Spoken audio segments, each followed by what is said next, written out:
तो फाइनली दोस्तों हमारे पास कक्षा 11 केमिस्ट्री रसायन शास्त्र का अर्धवार्षिक परीक्षा का पेपर रियल आ चुका है। तो फटाफट से सभी प्रश्नों को आप अच्छे से तैयार कर लीजिए। तो यहाँ पर पहला प्रश्न है, सही विकल्प चुनकर लिखिए। सही विकल्प का चयन कीजिए। पहला प्रश्न इस प्रकार से है कि इसमें आपको सार्थक अंकों की संख्या क्या होगी आपको बताना है। तो सभी प्रश्नों को आपको अच्छे से तैयार कर लेना है और वीडियो को ज़्यादा से ज़्यादा अपने दोस्तों के साथ शेयर करना है ताकि सभी की हेल्प हो सके। इसके बाद दूसरा प्रश्न है, द्विगंशी क्वांटम संख्या वाले उपकोष में कुल कक्षकों की संख्या होगी। यहाँ पर 4 ऑप्शन दिए गए हैं। इसके बाद तीसरा प्रश्न है, निम्नलिखित में उभयधर्मी ऑक्साइड हैं इस प्रकार से। इसके बाद प्रश्न 4 है, निम्न में किसका द्विध्रुव आघूर्ण जो है 0 है। 4 ऑप्शन दिए गए हैं। इसके बाद प्रश्न 5 है, निम्न में कौन सा ऊष्मागतिकी फलन अवस्था फलन है। तो सभी प्रश्नों को आपको अच्छे से तैयार कर लेना है। लगभग सभी जिलों में यह प्रश्न पूछे जाएंगे, आगे पीछे हो सकते हैं। इसके बाद प्रश्न 6 है, ब्रह्मांड की एंट्रोपी होती है। यहाँ पर 4 ऑप्शन दिए गए हैं। 7वां प्रश्न है, निम्न में से किसमें ज्यामितीय समवेतता होती है। 4 ऑप्शन दिए गए हैं। इसके बाद जो है प्रश्न 2 है, रिक्त स्थानों की पूर्ति कीजिए। पहला खाली स्थान है, बेंजीन का मूलानुपाती सूत्र होगा। दूसरा खाली स्थान है, चुंबकीय क्षेत्र में स्पेक्ट्रम रेखाओं के विपाटन को खाली स्थान कहते हैं। इसके बाद तीसरा खाली स्थान है, आवर्त में बाएं से दाएं जाने पर परमाणु आकार में होती है। इसके बाद चौथा खाली स्थान है, pF5 अणु की आकृति होती है। 5वां खाली स्थान है, सहसंयोजक यौगिक का गलनांक सामान्यतः होता है। इसके बाद यहाँ पर प्रश्न 6 है, एंट्रोपी की इकाई खाली स्थान है। 7वां खाली स्थान है, एल्काइन का सामान्य सूत्र खाली स्थान है।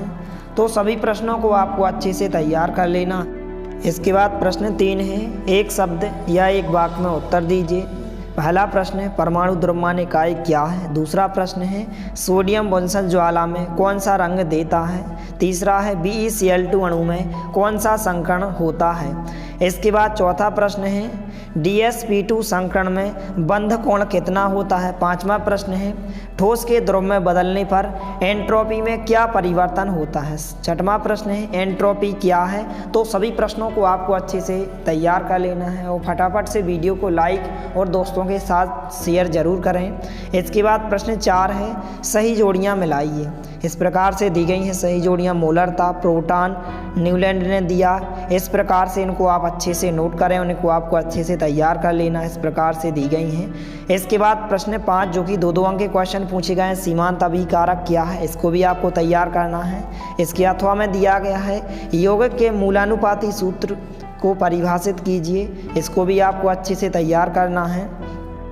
इसके बाद प्रश्न 6 है, विलयन की मोलरता पर ताप का क्या प्रभाव पड़ता है, क्यों। इसके अथवा का क्वेश्चन है, मूल संकल्पना क्या है। इसके पहले वाले वीडियो में हमने आपको इन सभी प्रश्नों के उत्तर सहित वीडियो उपलब्ध करा दिया है।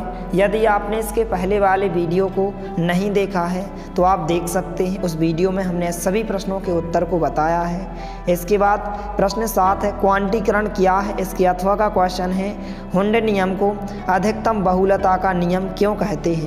इसके बाद प्रश्न 8 इस प्रकार से है, एक ही वर्ग में उपस्थित तत्वों के भौतिक और रासायनिक गुणधर्म समान क्यों होते हैं। इसके अथवा का क्वेश्चन है, Be तथा Mg की इलेक्ट्रॉन ग्रहण एंथैल्पी लगभग 0 क्यों होती है।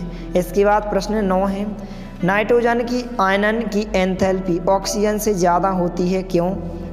इसके अथवा का क्वेश्चन है, परिरक्षण प्रभाव क्या है, इसको आपको तैयार करना है। इसके बाद प्रश्न क्रमांक 10 है, NH3 तथा NF3 में किस अणु का द्विध्रुव आघूर्ण अधिक होता है और क्यों। इसके अथवा का क्वेश्चन है, FeCl2 तथा FeCl3 में किस में सहसंयोजी गुण अधिक होगा और क्यों। इसके बाद यहाँ पर प्रश्न क्रमांक 11 है, इलेक्ट्रॉन स्नेही तथा नाभिक स्नेही क्या है, उदाहरण सहित समझाइए। इसके अथवा का क्वेश्चन है, निम्नलिखित अभिकर्मकों को नाभिक स्नेही तथा इलेक्ट्रॉन स्नेही में वर्गीकृत कीजिए। इस प्रकार से दिए गए हैं।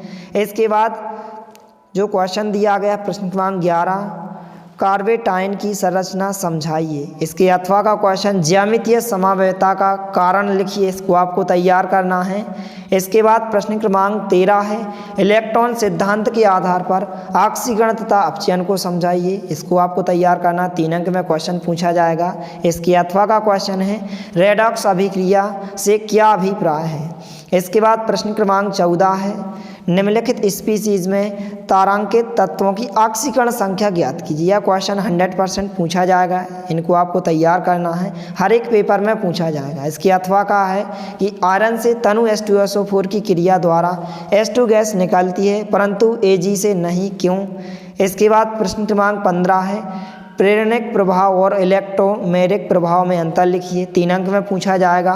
इसके अथवा का क्वेश्चन है, क्रियात्मक समूह समावयवता और स्थान समावयवता को एक उदाहरण देकर स्पष्ट कीजिए। इसके बाद प्रश्न क्रमांक 16 है, प्रेरणिक प्रभाव समझाइए। इसके कोई 3 अनुप्रयोग लिखिए। इसके अथवा का क्वेश्चन है, इलेक्ट्रोमेरिक प्रभाव +E और -E प्रभाव स्पष्ट कीजिए। इसके बाद प्रश्न क्रमांक 17, हेस का नियम उदाहरण देकर समझाइए। वेरी मोस्ट इंपॉर्टेंट क्वेश्चन है, 4 अंक में पूछा जाता है। इसके बाद इसके अथवा के क्वेश्चन में आपसे परिभाषा पूछी जाएगी कि निम्न को समझाइए, दहन ऊष्मा, उदासीकरण ऊष्मा, इनको आपको तैयार करना है। इसके बाद प्रश्न क्रमांक 18, हुंड की अधिकतम बहुलता का नियम उदाहरण सहित समझाइए। 5 अंक में क्वेश्चन पूछा जाएगा। इसकी अथवा का क्वेश्चन है, निम्न को समझाइए। आपबाऊ सिद्धांत, N+L नियम और पाउली का अपवर्जन सिद्धांत, इन तीनों को आपको अच्छे से तैयार करना है। इसके बाद प्रश्न क्रमांक 19 है, ऊष्मागतिकी का दूसरा नियम क्या समझाइए। 5 अंक का क्वेश्चन है। इसके बाद इसके अथवा में जो क्वेश्चन पूछा जाएगा इस प्रकार से, निम्न पर टिप्पणी लिखिए। मानक विचरण एंथैल्पी, आबंध एंथैल्पी, अभिक्रिया की मानक एंथैल्पी, अवस्था फलन और पथ फलन, और विस्तीर्ण और गहन गुण। तो आपके पास बहुत ही कम समय है, इसलिए आप सभी प्रश्नों को अच्छे से तैयार करिए। मिलते हैं अगले वीडियो में, तब तक के लिए जय हिंद, वंदे मातरम।